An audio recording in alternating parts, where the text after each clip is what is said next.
Hello, and welcome to the Truthwards podcast, where we discuss the details of natural solutions for chronic health conditions. I'm Natalie Kasana, and I'm so happy and grateful that you are listening. I hope you will enjoy it or get something useful out of this series. In this episode, you will hear about Kelsey's experience healing from eczema and alopecia using natural solutions, and all the things that worked as well as what didn't work for her along the way. I'd like to start by noting that the views and opinions shared during this podcast are my own and do not reflect the views of my employer or any affiliated organizations. That equally applies to any guests that may appear on the podcast as well. Additionally, because we will be talking about health topics, I want to make clear that I am not a licensed healthcare professional, and any advice shared on this podcast is not meant to be a substitute for professional medical advice, nor a guarantee that the same results would be seen by anyone else. I would always encourage anyone to seek the opinion of a healthcare provider before trying any possible healing paths. It is important to establish a clinical diagnosis and assess possible risks or interference with current medications. Welcome, Kelsey. Thank you so much for coming on the Truthwords podcast today. I really appreciate your willingness to share your healing story with us. Yeah, no, I'm so excited to be here. Thank you for having me. And a little background for our listeners. After struggling with eczema and alopecia for years, Kelsey took her health into her own hands. Having finally found relief, she's inspired to help others do the same and has already gathered quite the following with her encouraging and informative posts. So, Kelsey, I'm so interested to hear what actually worked for you in the end, as well as maybe what didn't work for you along the way. And if you noticed any interplay or connection between the conditions that you experienced, and so many more questions I'm sure I'll have along the way too. Yeah, for sure. To start, could you share a bit of let's say a description of your symptoms that you experienced with both eczema and alopecia, kind of like at a high level, and also what kind of solution ended up working for you? So I have had a long-standing relationship with eczema. I think if I can remember back, I think I was like kindergarten, grade 1, when I really remember having major issues where it kind of all started. And then I had eczema my entire life up until a couple years ago, where I kind of started finally putting the pieces together to heal from it. And then the alopecia I had, I think it was 2019, I want to say. And I struggled with that for about 3 years, where I was getting like baseball sized bald spots on the back of my head and so on and so forth. But yeah.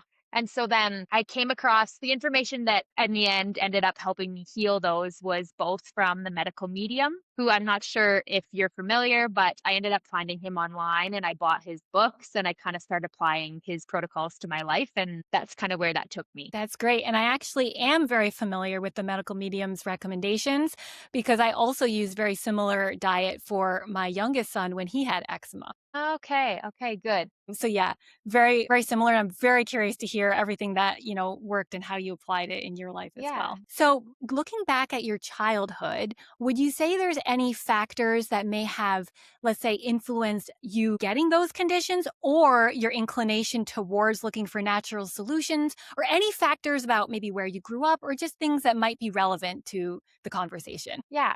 So I grew up on a farm. I've always rode horses. And since like from the very beginning, I always remember I would get like heavy hives anytime I was around them. And so my mom, like originally was kind of always trying to find a natural way to deal with those. So I always remember we were trying different things all the time. And then it just seemed that as I got older, it just started escalating further and further.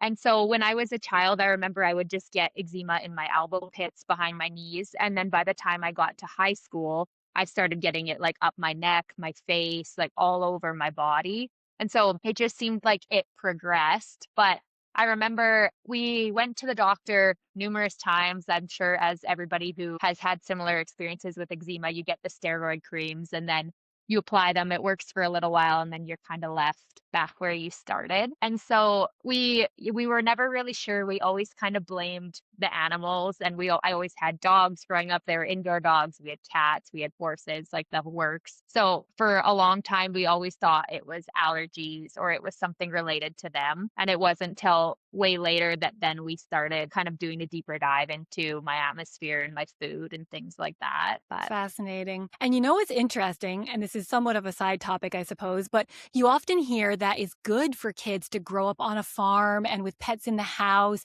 and that that's actually supposed to reduce the risk of allergies. But your story kind of goes against that in that you were exposed to all those great things and you still ended up having like allergies and eczema. yeah, and it was so frustrating because my sister has always had like perfect skin, no allergies. I had asthma, I had allergies, I had the like so it was but we were in the same environment. So I always was so frustrated, like I didn't understand how she got so lucky in a sense. But That's yeah. crazy. And it really points to there being some other factor, perhaps, than just environment influencing Yeah. this. Yeah, 100%. Wow. Okay. And so next, if you could talk a little bit about the progression of your symptoms. So you said that, you had these symptoms, you started going to the doctor, let's say for eczema. And at what point did your symptoms reach their worst with eczema? And how was that timeline connected to alopecia? Was that at the same time or was that different? So I think my eczema had hit its worst when I was just freshly out of high school. And then I didn't receive the gift of alopecia until many years later. So there was a huge gap in between. But with the eczema, I remember it was kind of as I came out of high school and then I started getting into more of a party atmosphere or my senior year of high school. I remember I got my license. And so it was exciting. But because we were at a rural school, the only thing that was around us was a McDonald's that we could go into town for. But because I just got my license, it was exciting. So that's what we would do. And then it seems that that's kind of where it started peaking as I've started going for more fast food and things like that. And then once I graduated high school, I turned 18 and the drinking age here is 18. So then we started going to the bars and it just seemed like that was where my skin hit its worst. And it ended up being that I would go and spend time at my grandma's house instead of staying at my parents' house because we were thinking it was still maybe my atmosphere. And my grandma was a heavy smoker, so I'm not sure. Like we were desperate at that point to try to find some ease for me. But I remember when it got to the worst, it was completely head to toe. And at this point, I had been using the steroid creams and the cortisol creams for quite some time, especially on my face, where they told me I need to stop using them because it was thinning my skin around my eyes. Oh my gosh. Once I stopped using them, it blew up. And I remember I think I was like 19 at this time, 19, 20.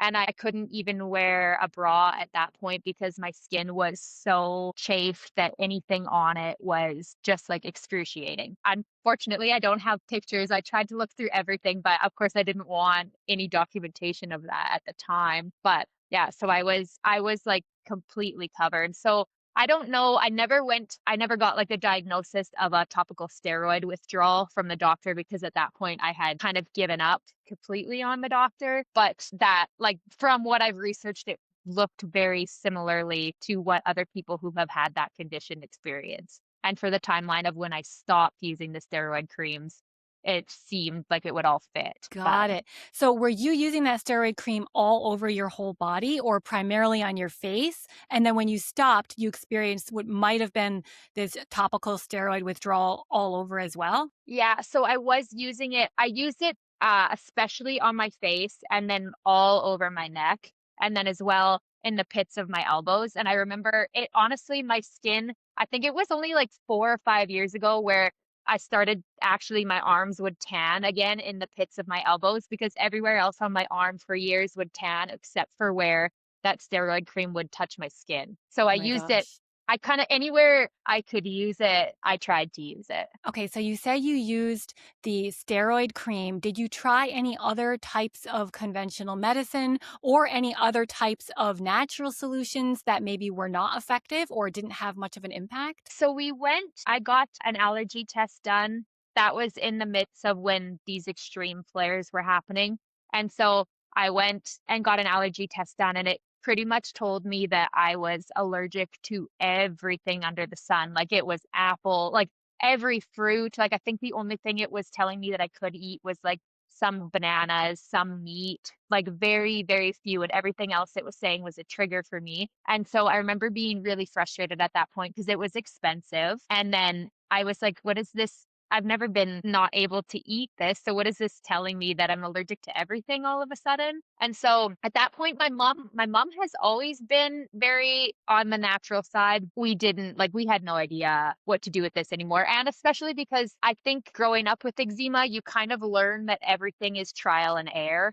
But then when we were doing things, we never would be like, okay, we're going to give this 6 months. I would give it, and especially when I was a teen when it hit its worst. So I would do something for a week and be like, okay, obviously this isn't working and I'm angry. So we're not doing this anymore. I also had a very similar experience where I would try different things and like, how can you tell if it's working or not? And that's one of those problems with the elimination diets is like Yeah, the actual impact down the road can be further out. There could be like a detox period. Like it's so hard to tell if something is working or not. 100%.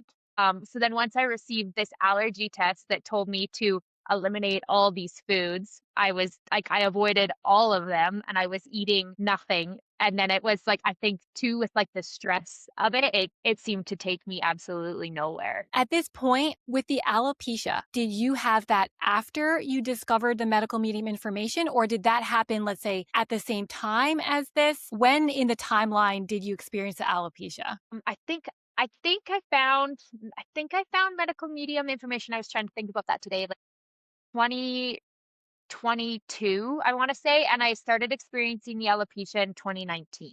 Okay, got it. So you had bad eczema, and then you also started to get alopecia. Is that Yeah. correct? Yeah, I can fast forward into that a little bit to tie together the timeline if you'd like. Yeah. If you want to kind of like dive into, let's say, the timeline of you had this bad eczema and then you got alopecia. Also, I'd love to hear basically how you felt during that time, like emotionally and like trying to do anything, like being out in the world must have been so challenging. Yeah. I had eczema pretty well my whole life. And then up until that point, I hadn't really found any solution yet. And so then it was 2019 where my dad had to go in for open heart surgery and it was all very sudden.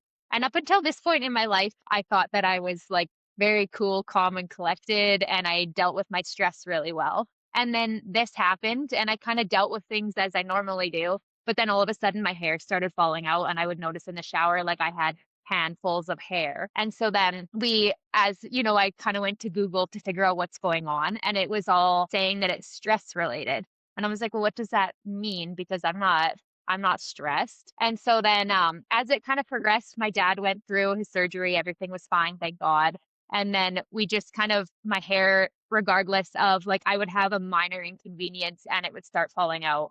And then at a certain point, I had bald spots like as big as a baseball on the back of my head. And they would sometimes start coming back. Like one area would start growing back and I'd have like an inch of growth. And then all of a sudden, I'd develop another spot on the back of my head. And I went on for that for like 3 years where I thought, okay, it's growing back and everything's okay. And then I would get another spot. And then that was on top of my flares that I was getting because my dad went into the hospital in, I think it was like the end of October. And then my skin, of course, I'm in Canada and it's very dry here and our winters are quite harsh. So my skin always would get the worst come winter.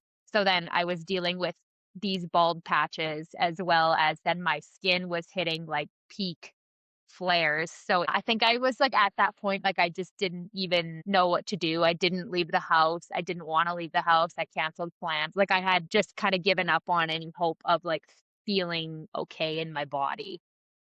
I can only imagine the emotional roller coaster and stress and being in your Yeah. 20s as well.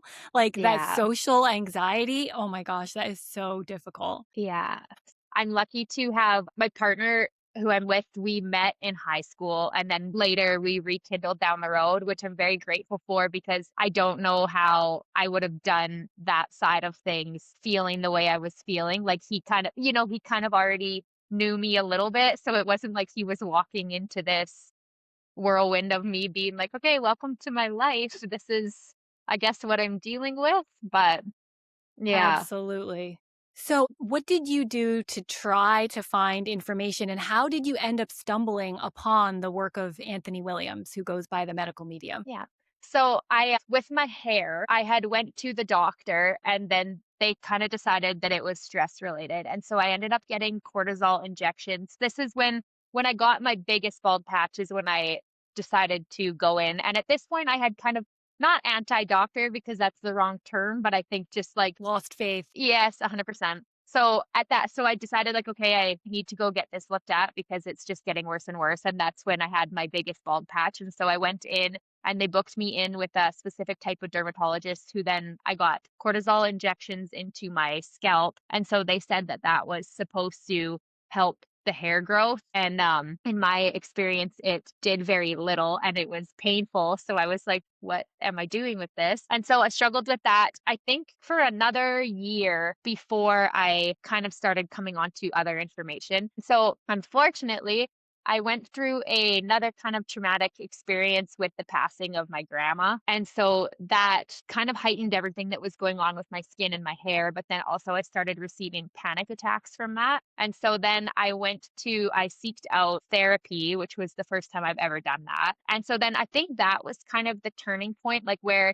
I started talking about what's going on with me. And then things started like it kind of felt like I took a deep breath and then I was like, okay, this like I need to sort this out myself. And so then I don't even know how I came across his information. I think I was searching like alopecia and eczema and natural remedies. And at this point, I went to a naturopath and I can't even remember, like every time I would go there, it was upwards of $400 or $500. And I was Oh my seeing him gosh. every 2 weeks. So I was like, and nothing, it would kind of help, but it almost just seemed like it was in between my flares where it was. And every time I went in, it was a different supplement and try this and I wouldn't even finish a bottle of whatever he prescribed to me before I was switching to the next thing. So at that point, I started researching medical medium because I had found him something. I think I remember seeing like a post of somebody's before and after with their skin. That's the value of like why I want to collect these stories. And I know so many people are sharing them now, but sometimes it's hard to get the full picture from just like a Yeah. post or something, because then you see the post and you're like, wait, I want that. But then you don't know the details of how they did it. So that's why I think Yeah. it's just so amazing. And I appreciate you sharing all the details of your story. Yeah, hopefully I'm not just taking you on a ramble. But No, not at all. so then I found his information from somebody's before and after picture. I'm not sure whether it was skin or hair at that point. And okay, I left this part out. I was in school. I was trying to remember what year this was. It was right around the same time, 2019, just after that. And at this point, for myself and my own morals, I decided I no longer wanted to eat meat. And when I stopped doing that, it was in like within a few weeks that my skin drastically improved. And because I had had eczema so long, my mind was like hardwired. Every time something would improve or get worse, I would be like, okay, what did I eat? What did I change? What's new here? And so I started looking into meat was the only thing that I changed.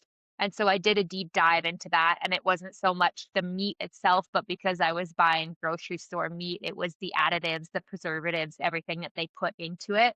And so they said that as you stop consuming those chemicals per se, then a lot of people, especially with skin issues, notice like a big change. And so then at that point, I was like, okay, it's something with the food, it's something that I'm consuming, like, it has to be, and so then that's kind of where I started really pursuing research and came across the medical medium, and then he really clicked with me because he's all about food and diet and what you consume, so I was like, "Okay, this has to be it," and I think at that point, I was, like, so frustrated and so desperate that I was like, "This must be it." It sounds like there was a level of determination and like enthusiasm on your part as well, which I think that Yeah. mental factor can be something as well. Because if you Yes. read something and you're like, it's not going to work, that might affect your body's ability to actually let it work, or for lack of a Yeah. better way of saying it. Yeah, like right from the very beginning, I was like, I don't even really know what this is saying to me, but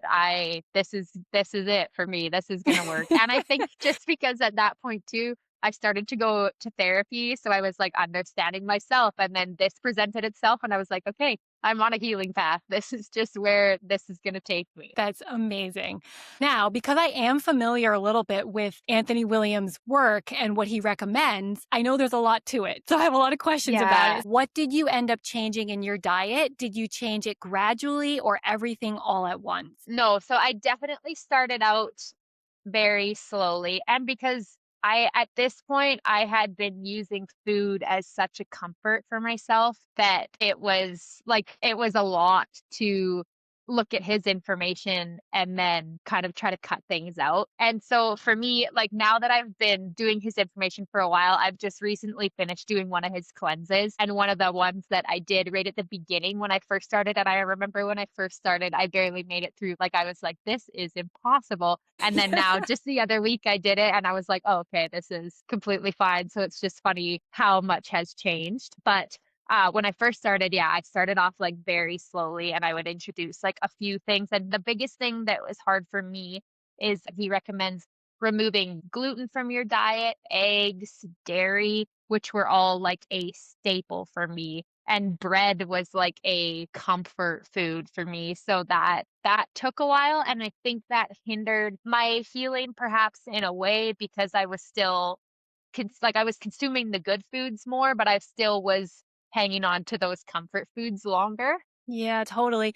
Can you walk us through, because maybe not all listeners know about what he recommends as far as the diet. So like, Sure. what were the things that you cut from your diet and how did you go about replacing them or figuring out a solution, and how did you implement that kind of gradually over time? Yeah. So the biggest things that I I don't quote me because if I forget some or whatever, but I know for sure like so I don't consume now, I don't consume eggs, I don't consume dairy, I don't consume any gluten or soy. I don't consume any seed oils. The only oils like consume and I only use them very sparingly is like avocado oil and coconut oil if I do. And then I also try to eat like very low salt. And then his biggest thing is like everything to relate with the body and a lot of like the ailments we have comes back to the liver and our liver health. And so from his information, he kind of says that our livers get bunged down and they're overburdened and they're having a really hard time. So then the whole diet is kind of surrounded by bringing in hydration and refueling your organs so that you can heal your body from healing the organs. And so that looked like a big thing for him, he said, is that bringing in, if you eat like a lot of fatty foods, especially in the morning, whether that's like eggs in oil or anything like that, or breakfast sandwiches, or it's very hard for then your liver to clean out anything it needs to from the day before. And so then that's how it gets kind of overburdened. And so the biggest thing was bringing in hydration. So I start my mornings with a lemon water. And then I bring in a fresh juice. And then it's all about fruit. And then you kind of transform. So it's a lot of like fruits and vegetables and hydration is kind of the way I would phrase it. Absolutely. That makes sense. I have so many more questions about the details of how you implemented it, but I wanted to ask next, when did you first start to notice things changing with your eczema after you started implementing this? And what did that path look like? Were your symptoms, did they immediately get better? Did they get worse for a time before getting better? Did they get partially better and then not enough? So then you had to change more things in your diet, or like, how did that look for you? Yeah. So they originally, when I first started it, I kind of, like I was saying, I kind of eased into it. So I wasn't expecting anything too crazy. And then I didn't notice like a lot of changes, but because I had stopped eating the meat before, my skin was still drastically better than it was in the like a couple months prior. So then I just eased into it. And then as I kept going, I noticed like my skin wasn't improving at all, but I started noticing other improvements within my body. Like I started having more energy. And before I started medical medium, anytime I would eat anything, I had like an really bad upset stomach, bloating. I had really painful menstrual cycles. And I noticed that all of that started improving. So then I was like, Fascinating. okay, it's not so much my skin yet at this point, but I am on to something. And Yes. then, so I can't remember how many months into it was where I was like, okay, I need to cut the foods that are on his no list, and I need to like take this a little bit more seriously.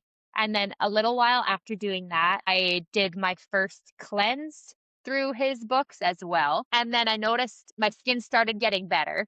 And I was like, okay, this is it. And then I got a flare, which had been probably the worst that I had seen in like over a year. And so I panicked a little bit, but then through reading his information, he had kind of stated that as you release things in the body, they'll come out through the skin. So in a lot of cases, if you do experience a flare when you're on this, it can be a good sign that you're moving things around, shaking things up and on a good path. So I just like put all my faith in that and was like, okay, I'm on the right path, I hope. And I just kept going. And then my skin, after I had my worst flare, then it started progressively getting better. But I would say I was about a year in from his information before I started noticing like where my skin would clear and my flares were like becoming less and less and longer apart. Got it. So it took some time. I also experienced a similar, not exact same, because everyone has a different timeline, but for my baby, when we started this diet, his skin got a lot worse at the beginning. And then it started to get better. And like we were a little worried, like, oh my gosh, but we kind of gave it a little time Yeah. and then it started to get better. So there was like a detox period of some sort. Yeah, that's the hard thing with any path you choose, I think, within healing the body is like if you don't give yourself enough time, you'll never experience the healing, I don't think, because I do think everything takes time. Exactly. And to what you were saying about, you added some good things and cut some bad things, but you hadn't cut everything yet. To me, that points to this idea of, and tell me if you agree here, but this idea that elimination diets are really difficult to actually make work, or taking one specific supplement to see if it helps. You're never going to be able to see the results you want to see because usually it's a combination of things that you have to eliminate Yeah. and add to actually get the results you're looking for. And testing one at a time is just, you're never gonna be able to figure it out like that. Yeah. Yeah. And what in my experience, especially like one thing, like for me before, if I had just cut apples and that was like that would not have changed anything, even if I would have gave it 6 months because I needed so much more to happen for that to even make a difference. You said earlier that you had been tested as being allergic to a bunch of different foods, including fruits like apples and things like that. So, Yeah. what are your thoughts now looking back? First of all, I guess, can you clarify if you now consume those fruits and have no problems? And what are your thoughts now looking back on that? Yeah, so I consume every fruit wise, vegetable wise, I don't avoid anything. And now I like have a very firm belief, and especially because the medical medium books and the way he speaks about everything, like every fruit and every vegetable has like this intense healing property. So then now I like I've had people tell me before, like, "Oh, I can't eat tomatoes because they do this to me," but then they'll still drink wine. And I'm like, "Okay, well, maybe it's not the tomato, perhaps it could be the alcohol." So like I kind of have a belief that like everything that grows from the ground is able to help us. If that kind of makes sense without making me sound a little bit crazy. Yeah, absolutely. No, I fully align with that. And on the allergy tests, I sometimes wonder if what they're picking up on is some sort of a detox reaction or something that Yeah. that fruit or vegetable is triggering, as opposed to you actually being allergic to it. It can be Yeah, sad because it can turn people off from something that could be healthy. And that's what kind totally. of concerns me about that. Yeah, and especially because at that point it had told me to avoid like so many fruits and vegetables and especially like the most common ones. So then I was eating more like breads and meats and all the things that now I've kind of learned are best to avoid. But that's kind of what it turned me to because I was like, okay, apples and cucumbers and whatever are dangerous for me. So I'm not going to consume those. But that was kind of, I think, in my opinion, the complete opposite way I should have been going. So, yeah. Yeah. And can you tell me a bit about that first cleanse? What did that cleanse look like? How long did you do it for? What did you eat during that time period? And how difficult was it for you? So, yeah, it's called, I did the 369 and he has three different versions of it. You can do a simplified, an original, or an advanced. And I think when I when I started it, I was like, "Oh no, I've jumped into this enough that I'm ready to do a more serious one." So I think I did the original instead of the simplified. I just it was a lot of like it's a lot of steamed Brussels sprouts, steamed zucchini, asparagus, things like that. And then when you're going from eating like bread, cheese, pastas, like and all of a sudden you're deciding to only eat steamed fruits or steamed vegetables and like smoothies and stuff. It I just remember being like angry and irritable, but I also remember like a lot of good that came with it. Like I was very puffy in a lot of areas in my body, and within a few days that was completely gone. My bowel movements started becoming regular. Like it with the frustration, there was still a lot of really good that happened, but it was also hard because I'm an electrician for work and I have like a company vehicle. So I eat my lunches in my van, I do everything. So then all of a sudden I'm like packing all of these containers full of like steamed zucchini and I'm eating it like it was. So that part was hard for me, but I think luckily enough, I was able to see results that kind of kept pushing me forward with it. Absolutely. Can you tell a little bit more about what you actually do to keep going with this diet now? Because, like you're saying, it can take a lot of work to prep everything when things are not just readily available and then to bring Yeah. them to your work. And it can just be exhausting to keep up with. I think like the motto that I've kind of started going by is like regardless of what you do, it will be hard. I've had people kind of, especially in my personal life, who have said like, I don't know how you eat like that. That sounds so hard. And to me, what was hard was not being able to leave the house because I was so embarrassed of my appearance and my skin was physically so painful that I had a hard time moving. Like, and then I had bald patch. So I was like, that to me was so much more difficult than the challenges that come with the diet. And so, and I think too now, like being where I was before with my skin, and like I said, like I remember the first time somebody had commented on my skin was when I was in kindergarten or grade one. My bus driver at the time had called me crocodile. She would refer to me as that instead of my name. And so, and that was when I What? was very young. So up until then, I'm 31 now. And so most of my biggest healing happened like 29, 30 in those years. So like my entire life, I hid from my skin. So then once I experienced like where my skin was clear and I was feeling better, like there's no feeling like that that would be worth going back to how I was eating before. Now to me, it's easy because I chase that feeling good in my body. Yep, for So sure. yeah. So, 2 follow-up questions on that. Do you Yeah. miss any foods that you loved, and how have you found like, what are some good replacements that you found for some foods that you missed or liked? I think honestly, I would say my boyfriend and I were just talking about this the other day, and I think my biggest one would be like pierogies because I come from a Ukrainian family where like that is a staple, especially at holidays and things like that. But I honestly don't know if I found anything to replace those foods, but it does seem the more that you're away from them, I don't experience intense cravings like I used to. And now all of a sudden I'm enjoying and craving like simple fruits and vegetables. So I can't even really say if like I miss anything anymore or if I have adapted and changed so much that now they don't interest me in the same way, if that makes sense. It's so strange, right? Like, I used to Yeah. love milk and cheddar cheese were like my favorite foods, and now I also am vegan, having followed a very similar diet to help heal Yeah. my baby when I was nursing him and everything. And now, like, I try these things again, I'm like, I expect to feel so good, and I taste it, I'm like, I don't know, it's not triggering the same level of happiness that it used to. Like, Yeah. your tastes actually change over time. It's insane. Truly. It was funny actually, my boyfriend's friends were kind of joking with him the other day because when him and I first started dating, I was eating beef dips. I was eating like I was a meat eater and I was eating everything. And then now I am a vegan who doesn't like I'm like, "Oh, is what's in that? Oh, I don't eat that." And like so they're like she catfished you but in like a diet form. Oh, yeah, it's funny. That's funny.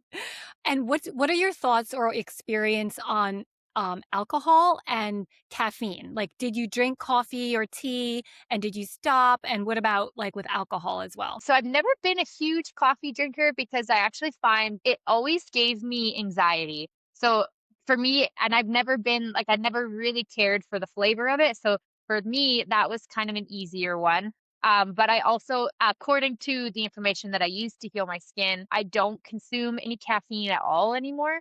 And so that includes like black teas and things like that. I completely avoid those. And then same with alcohol. I always remember like in my party years, even when I would consume it, I would feel so sick. And it would be like the same evening, it always made me feel really gross. But because that's kind of what everybody does, I kept doing it. And it wasn't till like now I don't consume alcohol at all. I think the last time I did was like for my friend's wedding last September. And even now, like the more I proceed, it just feels like it doesn't align with me at all.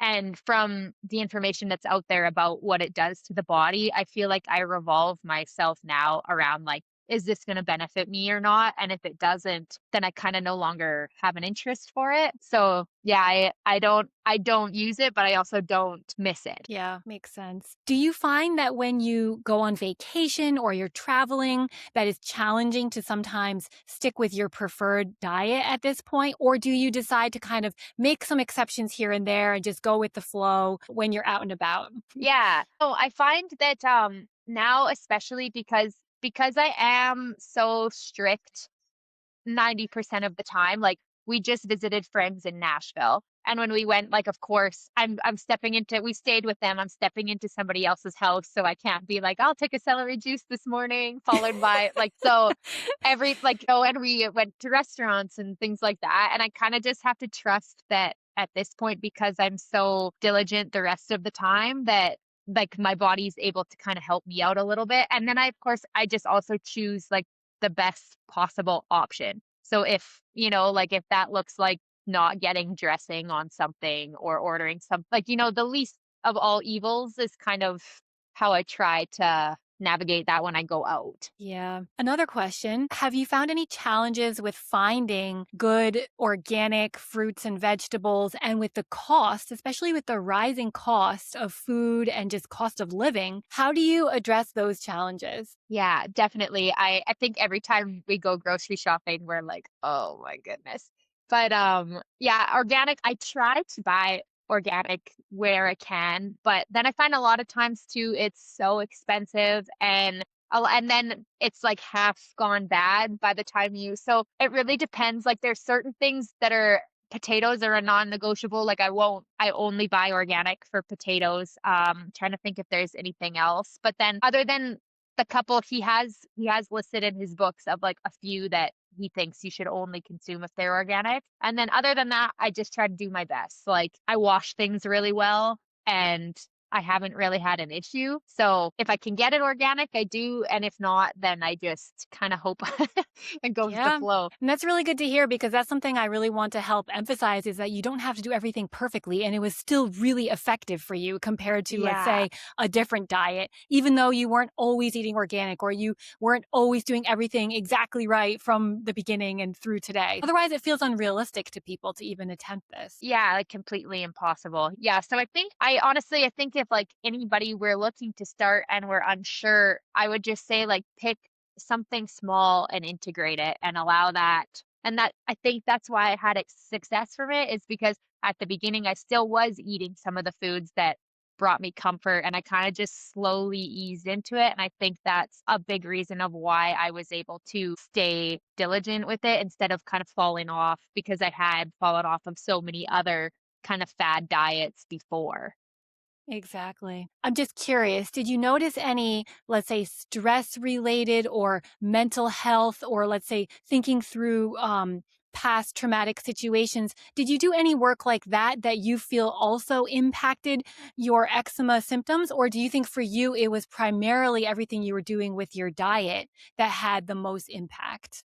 Well, I would say a huge part of it alongside of my diet is the efforts I put in to try to kind of control my stress and find a healthy path for me to do something about it. So now every single morning I try to journal, and I kind of just journal about like where I'm at, what happened yesterday, how I want the day to go. I also try to I go to therapy when I can. It's not monthly, but kind of when I feel things boiling up, then I'll go. Um, and then I go for like a lot of walks with no music, no headphones, just like allowing myself to think about things instead of always just like picking up my phone and scrolling or like, trying to avoid my emotions. But I think, especially with healing my hair, that was like, it would not have healed if I wouldn't have taken those steps. Makes sense. And actually, Yeah. that's a perfect segue because I wanted to jump back to your alopecia and your Yeah. experience with that. So, when you started this diet recommended by the medical medium, at that time, you were still experiencing alopecia symptoms, correct? Yes. Yeah. And then how did those symptoms resolve over time? And was it because of, do you think, the same diet? Did they resolve in the same kind of timeline as your eczema symptoms or anything different? So it's kind of said that in the books, like a lot of hair issues stem from the liver. So same as where the eczema issues are stemming from. So if you correct one, you're kind of correcting both. So when I first started medical medium information, I was just solely there to heal my skin. But then my hair started healing without me focusing on it too much. Like my priority was what you could see, and then I would worry about the back when we got Yeah, there. But yeah. it just kind of started healing alongside of it. And then in big part of with the diet and then trying to control my stress levels. Got it. So the stress piece or working through past emotions probably also played Yeah. into the alopecia healing. Yeah, definitely. Big time. That's amazing. I'm Yeah. so happy for you that this all worked out for you and you were able to actually heal because it's such a difficult emotional journey when you feel like you try Yeah. all these things and they're not working and you just feel desperate. Like, what is actually going to work? You feel like, what if I never even am going to discover anything that works? Yeah. Yeah, I went through that process like time and time again. And I think that everybody who has experienced like a chronic skin issue like that or hair issues like it's all kind of the same emotion where you're like I don't think this is working, and then all of a sudden you're like at your wit's end and you stumble across something that like finally clicks with you. I don't know Yep. why we have to go through all of that first, but I know. I know. That's yeah. what I so badly want to try to make that an easier path for people to figure out, which nowadays it already is because so many people are sharing their stories. But Yeah. even so, it can take a while to stumble upon the right story that works for you because there's many variations out there of people trying all different kinds of things. Yeah. And it can be really hard to know what will actually be effective or how to Yeah. even do it. That's why I think that what you're doing with this podcast is such a great thing because it gives, instead of like for me, I'll post a little bit about it on my Instagram, but like I can't explain all of this in a 30-second clip. So like this really gives people an insight to kind of what it looks like, and then they can decide if they want to, move forward with that or if there's something different. And yeah, no, it's very Exactly. neat. If you were recommending to someone who wanted to get going, what would be like the top few things that you would recommend to start with as far as changing your diet? Like, what are the staples that you still always follow today? I'd say the biggest thing, like if you weren't ready to buy any books and you were just kind of like slowly putting your feet in the water, I would say like biggest thing is like try to control how much processed food you're consuming. If you can eliminate going out and buying food, especially at like fast food restaurants, maybe some more home cooked meals, because it's like quite common that regardless of what diet you go with, a lot of people notice huge improvements when they start cutting fast foods and processed foods from their diet. So I would almost say like that's where I kind of tell people to start is just remove those foods and then try to bring in like make your plate more colorful, fruits and vegetables, and like just ease into that and see where that takes you. Absolutely. If you could describe like what an example day would look like for you diet wise these days, what might that be? Like starting in the morning, breakfast, lunch, dinner, just kind of like a typical or average version of those meals. So I always start my morning the structure kind of the same. So I have a lemon water, and that's not a non-negotiable for me. Like wherever, if I go traveling anywhere, whatever, I always buy lemons and I have a lemon water. And then when I'm at home, I'll always follow that up with a juice. Ideally, because medical medium is so all about celery juice, That's usually how I try to start it, but sometimes when you can't get it or whatever, it's just a juice of some form. So like sometimes that's watermelon or cucumber, but I kind of rotate through a few of those. And then after that, I have a smoothie or like a big bowl of fruit. And I always keep my mornings fruitful until lunch is when I would start introducing like my first fat of the day. And so then once I get into lunch, then it's either like sometimes it'll be leftovers from the night before, or if I don't have anything, it'll be like big salads. I consume pastas, but it's all with kind of a homemade sauce, things like that. And then for snacks and stuff, it's more of like celery sticks, apple slices, like almost like a little kid's lunch where I like unpack my little chopped up fruit and vegetables. And then for dinner, I also like my biggest thing for the day too is like I try to incorporate at least 2 cups of leafy greens. So it really depends on like if I got that in at lunch, then like that dictates what I make for dinner. But then yeah, I'll kind of rotate through lots of like steamed potatoes, steamed vegetables, lots of salads. I still consume pastas and things, but they're all gluten free. Yeah, I'm trying to think of like specific examples of like meals I make, but it kind of follows along those lines. I love hearing that because sometimes people wonder, oh, you cut all these things. What do you actually eat? And then you hear this and you're like, wait, there's still a lot of things you can eat. It's just a matter of Yeah, changing your habits sometimes. totally. Yeah, 100%. Do you consume other grains like oats or rice? And have you noticed that they have any negative impact on you? So I consume brown rice and then I consume like a gluten-free oats if we're doing oatmeal or things like that. And I haven't noticed anything negative for me with those, but it's kind of in this mentality, it's that those are kind of a filler food. So I'll use them in a small portion of a meal, but I try to always make sure that like the fruits and the vegetables are the heavy hitter of whatever meal I'm making. So I do still consume those. Everything that I consume is always a gluten-free. So if it's a gluten-free grain like millet or anything like that, I don't consume gluten at all anymore. That makes sense. And that's a Yeah. great way to think about it. That is just like shift the proportions in your diet. So like up the fruits and vegetables and decrease everything else because a lot of times the fruits and vegetables are like a side or like an afterthought. If you just increase the quantity of them and make them the centerpiece, that kind of in and of itself gets you towards this whole food diet. Totally. And I always like can't help but think because for me and I had skin issues for so long, it took a lot of being like extremely diligent for me to start healing those. But then like I can't help but wonder if for somebody who has only experienced it for a year, if that's all it would take to lift it.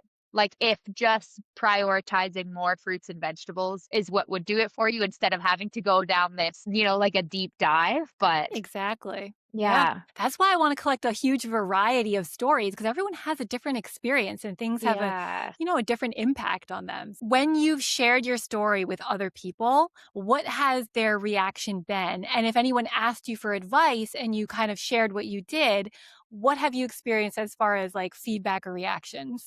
It's a mix, honestly. I think it kind of depends. I actually have had like there's a few people in my personal life that I've kind of inspired to eat more like that. And then there's also people who have been experiencing different but similar issues and I tell them what I did and they're like, "Oh, okay, well, never mind then." So it like I Yeah. think it really depends on the type of person, but Yeah, I also have experienced that where I'm like, this really worked, is amazing. And they're like, mm-hmm. yeah. Okay, I won't be trying that. Yeah, I think honestly, unfortunately, it takes a little bit of disparity from somebody before they're like ready to dive into something that deeply. Just gonna say, I think like if somebody's kind of floating in and out of the fact, like, is this really irritating them or are they like, then I think a lot of times they don't end up wanting to do it. But Yeah. And maybe that's okay. Like, it's funny, actually. My sister actually first discovered the medical medium diet and was using it for her own conditions. And she was recommending it to us, saying, hey, like, this is really working. And I got the book and it sat on my bookshelf for like 2 years. And I didn't even open it until my husband and I were dealing with our own chronic conditions. And I'm like, let's maybe give that diet a try. And then I read about it and like, so it really has to be the right timing in your life. I even Totally. remember kind of judging my sister being like, she's only eating fruit all morning. Aren't her blood sugar levels going to like skyrocket? Like there's Yeah. nothing firm in her diet to kind of carry her energy levels through. So I had all those thoughts before I had ever tried something like that. And then I Yeah. tried, I was like, oh, wait, this actually feels really good.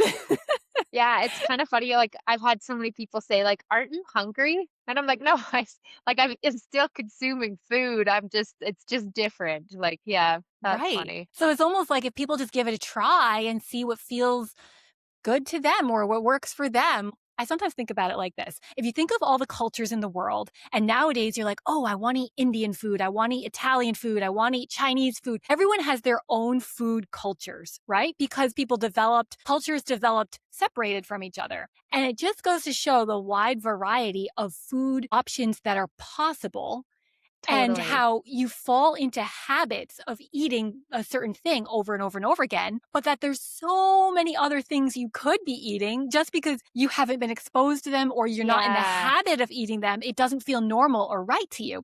And it almost seems like an artist canvas, like it's like an open book as to like endless amounts of options of food combinations you could try. And this is almost just like trying something new that might not be how you grew up or what yeah, your culture traditionally eats. Doesn't mean it's totally. wrong or bad or, not one is wrong or bad actually. It's just like different. Yeah, that's so true, and I'll say, like, since kind of bringing this all into my life, like, before when I used to make meals, it was always, like, something with cheese on it, a pasta, a meat, and then, like, I find since I've became vegan, that, like, the more you have to experiment and be, like, intentional with what you're making, you start, like, realizing how intense, like, some herbs are for flavors, and it, like, really like, opens your mind up to, like, this whole new world that you weren't quite aware of before, which has been a really cool experience. Yeah, and I can imagine because you said earlier that you've reduced sodium or salt, that Yeah, your taste buds are a lot more sensitive to other flavors as well. Because I feel like I yeah, always crave salt. I still eat too much salt personally. But like think I've I do too. noticed when I try to reduce it, I am more like aware of the other flavors in the food. Is that what you've Totally. also experienced? Yeah, and then I find, like I don't know now if, like, anybody else would think my cooking is extremely bland, but yeah, it's, like, kind of you find, like, you don't need so much of something else because all of a sudden this flavor is present. It's a cool experience, really. It really is. Are there any um sources of information or resources that you would want to recommend to others that have been useful for you along your journey? See, as far as diet wise, I haven't really branched out into anything else yet because I've been like, this really works for me. So I kind of just stayed with what I know. And then now, the more and more healing that I'm doing, I'm kind of looking into like, there's a lot of Ayurvedic practices that are similar, and I've been enjoying looking into that. And then I found like some big ones for me that have been helping, and especially like with now that I'm learning that I am like anxiety ridden, wasn't so much of like me being calm and cool, is breath work that I've been really getting into breath work and trying different forms and meditation in order to like calm my body and calm my mind. So yeah, not so much the diet, but definitely with that for like external. Makes sense. And for Yeah. the diet, I imagine that you've mainly read the books of Anthony Williams. Were there any other sources, even like recipe inspiration or anything else that kind of helped you maybe apply some of those concepts? Think now I kind of use his information, but then I also kind of put my own twist on it of what works for me.